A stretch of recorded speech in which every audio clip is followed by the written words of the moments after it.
So for the trucking carriers and truck drivers and owner operators looking at hiring more drivers, they were worried about this because we all know about this proposal from the Department of Justice to drop MJ to a Schedule 3 drug will not prevent the safety sensitive positions such as truck drivers from being tested for substance. And this was stated from Secretary Pete Buttigieg at the House committee hearing. I'll have the full video link down below that you can watch this. And what this is this like the full committee hearing. And it's supposed to be quote unquote oversight of the Department of Transportation's policies and programs and fiscal year 2025 budget requests. So it's a bunch of representatives supposedly grilling, the head of Department of Transportation for what they're going to do and what they're going to spend their money on. And majority of the talks were really about EV. But let's get into this video and let's talk about it. But I appreciate you guys. What's going on, Mutha Truckers? Welcome to Mutha Trucker News. Emails at muthatruckernews@gmail.com. I was at the Texas Trucking Show and we were just having a great time. First thing first, I just want to thank all the truck drivers in Texas. You guys have been great. You guys have been so warm and welcoming. And I just appreciate that so much. If you have an opportunity, I will be back at the NRG Center and we could just talk, man, just have a great conversation. And so I'm just so excited to see everybody and just thank you just for all the kind words. And I really appreciate you guys for that. But today's segment, what I really want to get into is I want to talk about what's going on because this was a full highlight and I'm going to put down the link down below. But it was pretty much to grill Pete Buttigieg and see what he's spending money on for the Department of Transportation's budget for 2025. And we don't even have a diesel engine that'll beat the 2027 certifications. There is a clear push to EVs on Class 8 tractors from this administration. And that's just among a lot of things. Rising costs of equipment, truck parking, we hear it here, workforce issues, cargo theft, fraud, just freight fraud in general. What's the game plan with EV tractors? Because they weigh more than the diesel-equipped Class 8 tractors do. And you're going to have more trucks on the road just to move the same amount of freight that you do with a diesel engine as you do with an EV. Yeah, trucking's a little different from the personal vehicle and light duty side, but we are seeing alternative fuels emerge on the trucking side too. The electric is more for lower distance routes than over the road. Hydrogen's also shown a lot of promise when it comes to those over the road routes, but, it's not electrifying. That's what I just said. The EPA has structured it where we don't even have an engine for 2027. The majority of the talk in here today has been about EVs, and that's what you've been talking about. I'm part of that dirty gas burning diesel people that you talk about. I'm in the trucking industry. So what is the game plan? Because for every 6 loads that you haul with a EV truck, you're going to have another truck to put in there. Do you know how much an EV Class 8 tractor weighs? Not offhand, no. 32,000 pounds. Do you know how much a Class 8 diesel tractor weighs, decked out with everything? Less. 17,000. Yep. There's a big discrepancy there. Yep. The roads don't even handle the additional weight. We had one of your people in here not too long ago, and they said they were going to increase the weights that we could carry on the roads. If the roads can handle that, why don't you do it now so that we can get the congestion off the roads with the diesel engines that we do have out there?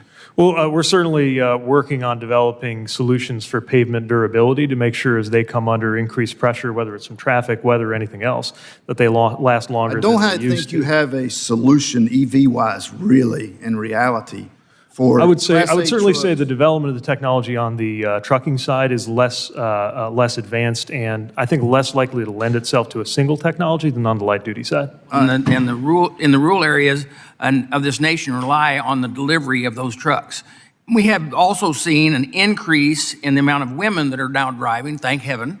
While the industry continues to grow, all of these trucks are struggling to find places to rest and then while trying to abide by the federal hours of service requirements.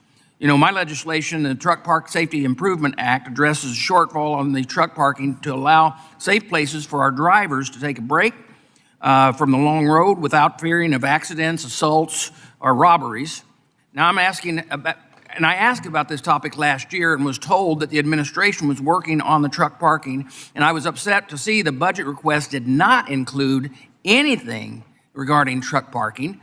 What are you planning to do to address this issue? Because this issue came out, the first studies in 2002, how bad it is that we need truck parking.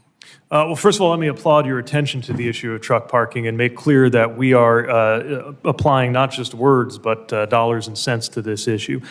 We've been able to fund projects in Wyoming, Tennessee, Florida, and other locations to support truck drivers. So I can assure you, even if it doesn't have its own line item, it is something that we consider important for a number of programs like infra, and also are urging our state partners to consider this as a use of their federal formula dollars and are encouraging them to remember that they have that flexibility.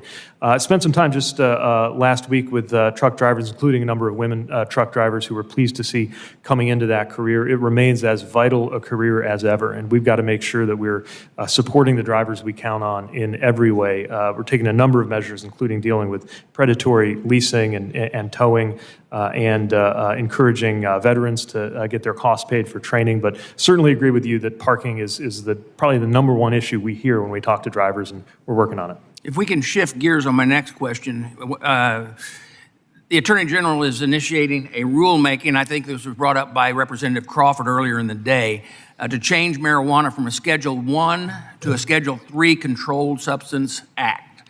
As a truck driver myself that grew up in the trucking business, my brother is still in the trucking business, I know it's difficult to hire and make sure that our drivers are safe. Matter of fact, it's real difficult part of hiring right now because of the drug testing. But part of the safety includes knowing the driver could pass that drug test. It's not something that we want to stop. So I want to ask you about since DOJ's actions will stop marijuana testing of DOD-regulated safety-sensitive employees. Now, let me tell you who all this includes, including school bus drivers, airline pilots, train engineers, subway and public bus operators, ferry operators, truck drivers, pipeline operators, FAA air traffic controllers. Will you commit to ensure that DOT will continue to test for marijuana as it currently is permitted to do, even if it moves to a Schedule III drug?